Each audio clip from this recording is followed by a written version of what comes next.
Hello students, welcome back. In previous lecture we saw the two examples of method of separation variables, and in this lecture we again saw that same method, third example. Okay, same method है, same technique है, कोई variation नहीं है. तो तीसरा example लेने का reason क्या है? सिर्फ एक रीजन है कि ये जो स्टेप है दो बार डिफरेंशिएशन दिया है. प्रीवियसली जो सम्स देखे दोनों में आपको सिर्फ एक बार ही डिफरेंशिएशन मिला था, यानी कि वो जो सॉल्व करते थे सॉल्व करने की टेक्निक भी सेम ही आती. ओके, बट इसमें इसकी वजह से टेक्निक थोड़ी बदल जाएगी. जो स्टेप फॉरवर्ड है, जो आगे आप हायर ऑर्डर वाला जो पार्शियल डिफरेंशियल इक्वेशन है उसमें जो पढ़ने वाले हैं वो मेथड इसके अंदर इंक्लूड है. ओके, सेकंड थिंग, जो प्रीवियसली स्टूडेंट है जो मतलब डायरेक्टली 12th के बाद आए हैं, फर्स्ट सेकंड सेमेस्टर में मैथ्स पढ़ा है, उसको पता होगा कि ऑर्डिनरी डिफरेंशियल इक्वेशन में जो सॉल्व किया था वही मेथड यहाँ पे आएगी. ओके, वो जब आएगी तब थोड़ा डिस्कस करते हैं. सबसे पहले सेम स्टार्टअप है, जैसे उसमें भी सॉल्यूशन एज्यूम किया था वैसे ही एज्यूम करना है. गिवन इक्वेशन यहाँ पे है, बस ये चेक कर लो कि इंडिपेंडेंट वेरिएबल कौन सा है, एक्स एंड वाई. ओके, यानी कि small X and small Y है, तो मुझे यहाँ पे solution capital X and capital Y में एज्यूम करना है. So let the solution be z is equals to capital X into capital Y. This is the equation number 1. अब ये जो capital X and capital Y आया है, हम क्या करते हैं, इसका आंसर फाइंड करते हैं. आंसर मिल जाता है तब इसको वापस यहाँ पे सब्स्टिट्यूट कर देते हैं. ओके, तो ये प्रोसीजर करनी है. सेम अगेन इसका डिफरेंशिएशन करना पड़ेगा. डिफरेंशिएशन अभी तक हम सिर्फ एक बार ही करते थे दोनों का, अब यहाँ पे x का दो बार करना पड़ेगा क्योंकि यहाँ पे del square z by del X square दिया है. ओके, सो देयरफॉर डायरेक्टली लिख रहा हूं del z by del x. इसका डिफरेंशिएशन करो, स्मॉल x के रिस्पेक्ट में कर रहा हूं, यानी कैपिटल X का ही होगा क्योंकि ये जो है इसी फॉर्म का, इसी टर्म का वैल्यू बना हुआ है. ओके, सो कैपिटल X का डिफरेंशिएशन होगा x dash, y is a constant as it is. Similarly del z by del y, y के रिस्पेक्ट में इसका करो तो क्या होगा, x is a constant, sorry as it is रहेगा, डॉट y और उसका डिफरेंशिएशन होगा y डैश. देन एक और स्टेप है, दूसरी बार डिफरेंशिएशन x के रिस्पेक्ट में करना है, तो इसी का मैं दूसरी बार डिफरेंशिएशन करता हूं, तो x डैश ऑलरेडी है, दूसरी बार करूंगा तो x डबल डैश हो जाएगा इनटू y. देन अब आपको क्या करना है, ये जो वैल्यूज मिली है ये वैल्यूज आपको वापस इक्वेशन के अंदर सब्स्टिट्यूट करनी है, जो गिवन इक्वेशन है उसमें. So now substitute all the values in given equation. Given equation लिखने की जरूरत नहीं है, डायरेक्टली वैल्यू सब्स्टिट्यूट करो. So del square z by del X square की जगह ये वैल्यू आएगी. So therefore x double dash y minus 2 del z by del X की जगह ये वैल्यू आएगी x dash y plus del z by del y जिसकी value है x into Y dash, x y dash and is equals to 0 as it is. That means यहाँ पे मैंने पूरा ये जो है रिप्लेसमेंट कर दिया वैल्यूज का. ओके, अब इसमें से सॉल्व करके आपको capital X and capital Y find करना है, जिसके लिए पहले इसको सिंप्लीफाई करना पड़ेगा. ओके, सेपरेट करना है, तो सेपरेट करने के लिए पहले तो ये देख लो कि यहाँ से कॉमन कौन से स्टेप में क्या निकल रहा है. ये दो स्टेप है, इसमें से कैपिटल Y कॉमन निकल रहा है, तो यहाँ पे एज इट इज रखता हूं. ये जो एक्स्ट्रा स्टेप है इसको राइट हैंड साइड पे ले लेता हूं. So therefore x double dash y minus 2x dash y is equals to, ये इस साइड आएगा तो माइनस x y dash बन जाएगा. आफ्टर दैट इसमें से y कॉमन ले लो, so x double dash minus 2x dash into y common बाहर इज इक्वल्स टू ये step as it is. Okay, अब x और y सेपरेट करो. ये पूरा टर्म x वाला है, ये x वाला टर्म इस साइड ट्रांसफर करूंगा, ये y वाला टर्म इस साइड ट्रांसफर करूंगा. Okay, so therefore x double dash minus 2x dash upon ये x नीचे आ जाएगा, सो upon x is equals to minus as it is y dash as it is upon ये वाला जो y है वो नीचे आ जाएगा, सो कैपिटल Y. डन, ये फ्रैक्शन रेडी हो गया, x फ्रैक्शन y फ्रैक्शन. अब जब भी हम फ्रैक्शन सेपरेट करते हैं तो यहां पे एक वैल्यू एज्यूम करते हैं k. सो स्मॉल के मैंने एज्यूम कर लिया. अब ये इसके इक्वल्स टू, ये इसके इक्वल्स टू, यानी कि दो अलग फ्रैक्शन सेपरेट कर देना है. So therefore x double dash minus 2x dash upon x is equal to K, first fraction. Second ये वाला, and minus Y dash upon y is equal to K. अब इसको सॉल्व करो तो कैपिटल X मिलेगा, इसको सॉल्व करेंगे तो कैपिटल Y मिल जाएगा। तो अब इसको इक्वेशन नाम दे देता हूं, equation number 2 and equation number 3। सबसे पहले मैं एक्स फ्रैक्शन फाइंड करता हूं। ओके, सो उसके लिए फ्रॉम इक्वेशन नंबर 2 पहले इसको सॉल्व करना है। ओके, सॉल्व करने के लिए पहले मैं सिंप्लीफाई कर देता हूं, फ्रैक्शन यहां से निकाल देता हूं, मतलब ये फॉर्म इस साइड ले लेता हूं। Okay, so x double dash minus 2x dash is equal to x इस साइड आएगा तो बन जाएगा k कैपिटल X। ये वैल्यू इस साइड ले लो, माइनस kx हो जाएगा। इतना इक्वेशन मिला। अभी तक हम जो इक्वेशन सॉल्व करते थे उसमें सिर्फ सिंगल टाइप डेरिवेशन था, तो मोस्टली हम क्या ट्राई करते थे कि एक साइड इंटीग्रेशन का टर्म बनाते थे, दूसरे साइड और दोनों साइड इंटीग्रेशन अप्लाई करके डायरेक्टली सॉल्व करते थे, और वही मेथड यहां पे भी पॉसिबल होगी, बट एक्स के अंदर ये अभी पॉसिबल नहीं है। रीजन ये है कि 2 टाइम डिफरेंशिएशन दिया है। ओके, तो उसके लिए मुझे अलग मेथड से सॉल्व करना पड़ेगा। मेथड का नाम क्या है? वो जो सॉल्व करने वाली मेथड है वो है आपकी कॉम्प्लीमेंट्री फंक्शंस, जो मैथ्स 1-2 के अंदर ऑर्डिनरी डिफरेंशियल इक्वेशन के अंदर आता है। ओके, उसी मेथड से सॉल्व करना है। अगर किसी स्टूडेंट को लाइक D2D वाले जो स्टूडेंट्स हैं उनको नहीं पता ये मेथड, तो ये मेथड ऑलरेडी आगे के लेक्चर्स में 2-3 लेक्चर्स के बाद, यानी कि जो नया चैप्टर आएगा उसमें ये कंसिडर होगी। ओके, देन इसके बारे में ये जो कॉम्प्लीमेंट्री फंक्शन है अभी के लिए मैं शॉर्ट में आपको डायरेक्टली समझा देता हूं।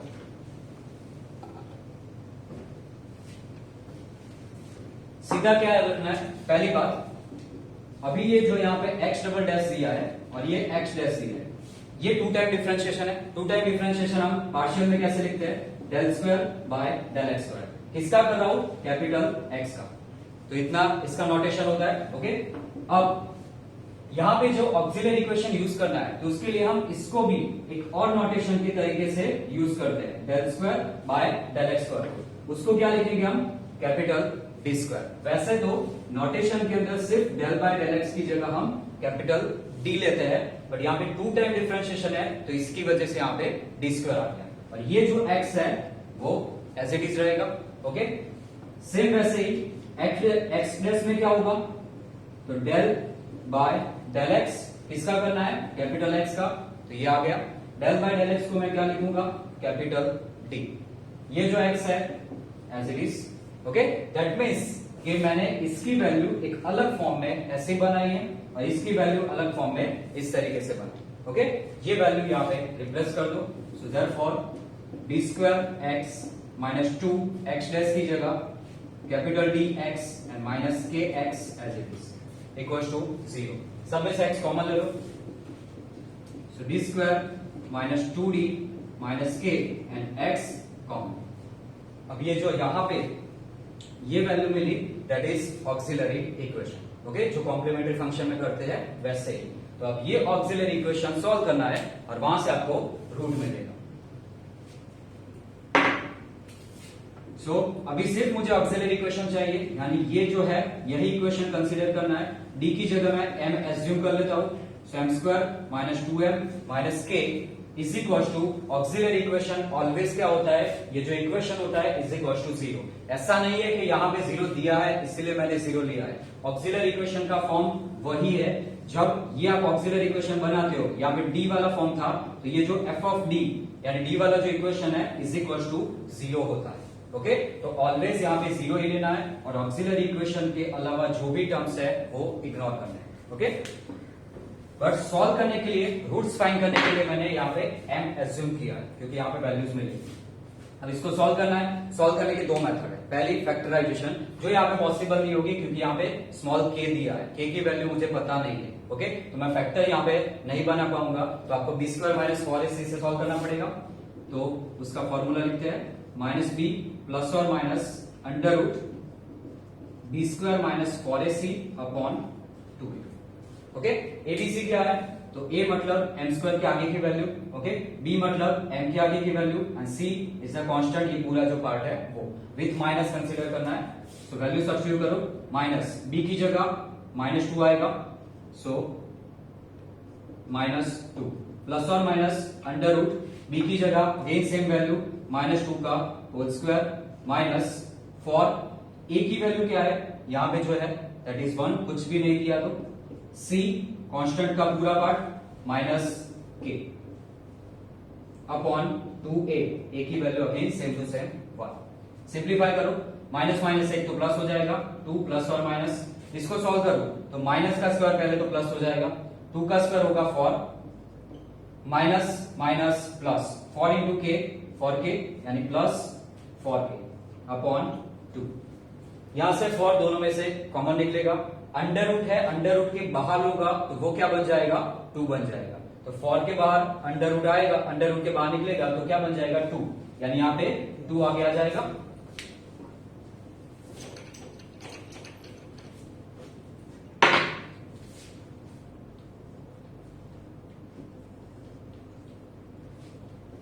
So therefore m is equals to 2 as it is, plus और माइनस फॉर यहां से बाहर, यहां पे आएगा अंडर रूट के बाहर आएगा तो 2 हो जाएगा, यहां पे बचेगा 1 प्लस और यहां पे बचेगा ओनली के, नीचे का 2 एज इट इज। अब यहां पे दोनों जगह पे 2 है, कॉमन ले लो, कॉमन वाला 2 यहां से कैंसिल आउट हो जाएगा, इन शॉर्ट सारे 2 यहां से निकल जाएगा, तो यहां पे बचेगा m is equal to 1 plus और minus under root 1 plus K. ये जो मिला आपको रूट्स मिला है, बट एक रूट नहीं है, एक प्लस वाला और एक माइनस वाला, यानी कि टोटल 2 रूट्स है। मैं सेपरेट कर देता हूं, m1 is equal to 1 plus under root 1 plus K and m2 is equal to 1 minus under root 1 plus K. So total 2 roots मिले। अब ये जो रूट्स मिला है इससे मुझे कैपिटल X की वैल्यू चाहिए, वो कैसे फाइंड होगी? तो सिंपल है, जो कॉम्प्लीमेंट्री फंक्शन में करते हैं वही।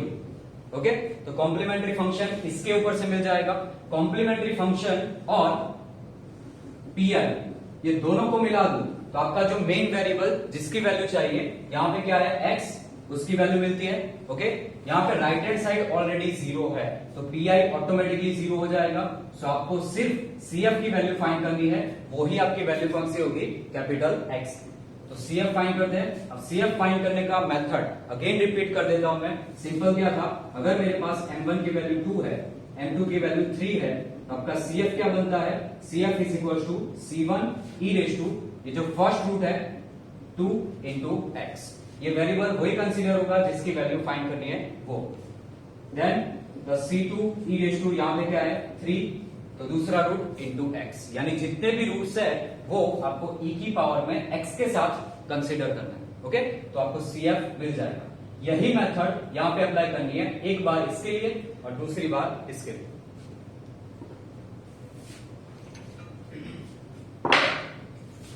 सो C1 e raise to first root consider करो, 1 plus under root 1 plus K into x. Small x इसलिए लिया है, कैपिटल एक्स का सॉल्यूशन फाइंड कर रहा हूं, पर वो जो कैपिटल एक्स की वैल्यूज है वो स्मॉल एक्स टर्म में है, इसीलिए हमने ये जो यहाँ पे इंटीग्रेशन वाला स्टेप करेंगे उसमें भी एक्स ही कंसीडर करेंगे। डिफरेंशिएशन में मैंने स्मॉल एक्स ही कंसीडर किया। ओके, तो ये स्मॉल एक्स ही रहेगा, plus c2 e raise to, ये फर्स्ट रूट आया था ये वाला, अब दूसरा रूट ले लो 1 minus under root 1 plus K into x. Okay, so CF मिला, वो ही आपकी x की वैल्यू है। सो आपको फाइनल आंसर जो चाहिए था वो मिल गया, x का एक आंसर यहां पे आ गया। अब y फाइंड करना है, y फाइंड करने के लिए ये सारी प्रोसीजर करने की जरूरत नहीं है, सीधा सिंपल इक्वेशन है, इंटीग्रेशन से मिल जाएगा। Okay, so now from equation number 3 simplify करता हूं। ये जो y है, y डैश और y इंटीग्रेशन ही करना है तो एक साइड ही रखना है दोनों टर्म को, बट माइनस की जरूरत नहीं है, माइनस इस साइड ले लेता हूं। So y dash upon y equals to minus K. In case अगर कोई माइनस इसी साइड रख के सॉल्व करता है तो भी कोई प्रॉब्लम नहीं है, आंसर में थोड़ा बहुत चेंजेस आएगा, बाकी कोई रॉन्ग आंसर नहीं होगा। ओके, दोनों साइड इंटीग्रेशन अप्लाई करो। सो capital Y dash upon y, again same technique, y है कैपिटल Y तो वो भी स्मॉल y के फॉर्म में है, तो y के रिस्पेक्ट में डिफरेंशिएशन किया था, वैसे ही y के रिस्पेक्ट में ही इंटीग्रेशन होगा स्मॉल फॉर्म में। माइनस के कांस्टेंट है तो कांस्टेंट एडवांस में बाहर ले लेता हूं इनटू डी। ओके, अब इंटीग्रेशन करो, नीचे का डिफरेंशिएशन पूरा का पूरा ऊपर सेट है, मतलब डायरेक्टली वो डिवीजन रूल वाला मैंने फर्स्ट फॉर्मूला समझा था वैसे ही सॉल्व करना है। So log capital Y is equal to minus K as it is, dy का इंटीग्रेशन होगा y प्लस एक कांस्टेंट आएगा, कांस्टेंट में C1 और C2 ऑलरेडी मैंने यूज कर लिया है। ओके, तो यहाँ पे कांस्टेंट आपको लेना पड़ेगा C3। अब यहाँ पे C3 मेंशन करूं या log C3, ये दोनों वैलिड है, बट जैसे मैंने समझा था कि अगर एक भी आंसर आपको log वाला मिल रहा है तो इस मेथड के अंदर log ही कंसीडर करना कांस्टेंट को, वो सॉल्व करने में इजी रहेगा। अगर C3 रख के सॉल्व करोगे तो भी चलेगा, बट ऑलवेज ध्यान रखना जितने कांस्टेंट्स मर्ज हो सकते हैं वो मर्ज करके कोई नया कांस्टेंट वहां पे एज्यूम कर देना। चलो अब ये इस साइड आ जाएगा, so log y minus log C3 is equal to minus K1। Okay, अब log माइनस log है तो यहां पे क्या हो जाएगा, ये दोनों टर्म अपॉन में आ जाएंगे। So therefore log capital Y upon C3 is equal to minus K1। log एक ही साइड पे है, दूसरी साइड पे नहीं है तो कैंसिल आउट तो होगा नहीं, तो ये इस साइड ट्रांसफर करूंगा, इस साइड ले जाऊंगा तो वो क्या हो जाएगा, e की पावर में आ जाएगा। सो capital Y upon C3 is equal to e raise to minus Ky। मुझे चाहिए सिर्फ कैपिटल Y की value, so therefore capital Y is equal to ये C3 इस साइड आ जाएगा, e raise to minus Ky। ये वैल्यू मिली आपको सेकंड कैपिटल Y की। सो कैपिटल X मिल गया, कैपिटल Y मिल गया, वापस दोनों को कहां पे सब्स्टिट्यूट करना है, ओरिजिनल जो सॉल्यूशन आपने एज्यूम किया था इक्वेशन नंबर 1 के अंदर, तो यहां पे मैं सब्स्टिट्यूट कर देता हूं।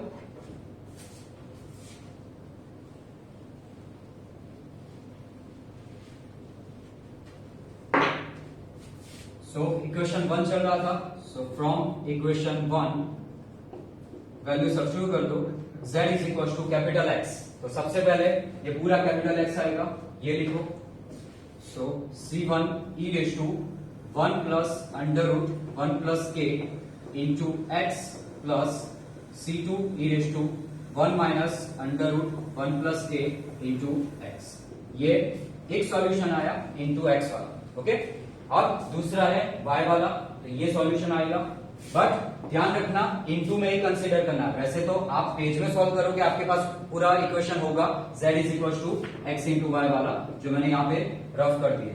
तो कैपिटल X वैल्यू आई, ब्रैकेट बनाओ क्योंकि दो टर्म है अंदर। ओके, फिर इंटू करके दूसरी वैल्यू सब्स्टिट्यूट करो y की, C3 e to minus K1। अगर ब्रैकेट भूल जाओगे तो डेफिनेटली प्रॉब्लम होगा, क्योंकि सिर्फ इतना पार्ट कंसीडर होगा, C2 और C3 का ही मल्टीप्लीकेशन होगा, C1 अलग हो जाएगा। ओके, तो ये ध्यान रखना। अब अंदर सिंप्लीफाई करो, रीजन क्या है, अगर नहीं करते तो भी ये राइट आंसर ही है, बट जैसे मैंने बताया था कि जब तक पॉसिबल है सारे कांस्टेंट्स मर्ज कर दो। ओके, तो कांस्टेंट्स मर्ज करने के लिए क्या करना है, C3 C1 दो कांस्टेंट्स इनटू है। ओके, तो यहाँ पे कोई नया कांस्टेंट एज्यूम कर सकता हूँ, सिमिलरली यहाँ पे भी कर सकता हूँ, तो वो मर्ज कर दो। सो C1 और ये C3 आएगा, C1 C3 e raise to 1 plus under root 1 plus K into X plus similarly खाली C3 अंदर ले रहा हूं, अगर आप चाहो तो e वाला टर्म भी ले सकते हो, बट नहीं लोगे तो भी चलेगा। तो C3 यहां पे आएगा, C2 C3 e to 1 minus under root 1 plus K into X and into ये जो बाहर वाला टर्म है e टू माइनस K। अब इसकी जगह कोई नया कांस्टेंट एज्यूम कर दो, तो C1 C3 की जगह मैं एक नया लेता हूं कैपिटल A, कोई भी सिंबल चलेगा, बट अल्फाबेटिकली आगे वाला हो वही सिंबल लेना, पीछे का वेरिएबल के तौर पे कंसीडर होता है। देन प्लस C2 C3 की जगह एक नया दूसरा constant capital B e raise to 1 minus under root 1 plus K into X and into e raise to minus K1।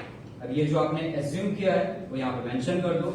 A की वैल्यू क्या है एक्चुअल में, C1 C3 एंड B की वैल्यू है C2 C3। तो ये जो मिला मुझे ये आपका फाइनल सॉल्यूशन है, जैसे आगे मिलता था वैसे ही, सिर्फ एक ही टेक्निक यहाँ पे बदली है, और वो है जो डबल डिफरेंशिएशन था उसकी वजह से कॉम्प्लीमेंट्री फंक्शन की मेथड से ये मैंने फाइंड किया है। ओके, बाकी सेम टू सेम और कोई वेरिएशन नहीं है, ना यहाँ पे जो आगे के सॉल्यूशन में था कोई वेरिएशन नहीं आया था।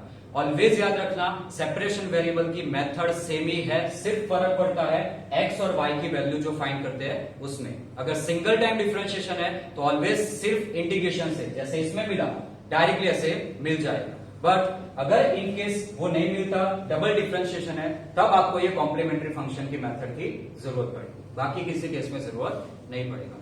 होप सो आपको 3 सम के अंदर ये मेथड समझ में आ गई होगी। ये मेथड बहुत इंपॉर्टेंट है, सो स्किप मत करना, ये 100% एग्जाम में आती है। ओके, इन केस अभी भी कोई क्वेरी है तो मुझे व्हाट्सएप या कॉल करके पूछ सकते हो। Thank you so much, have a nice day.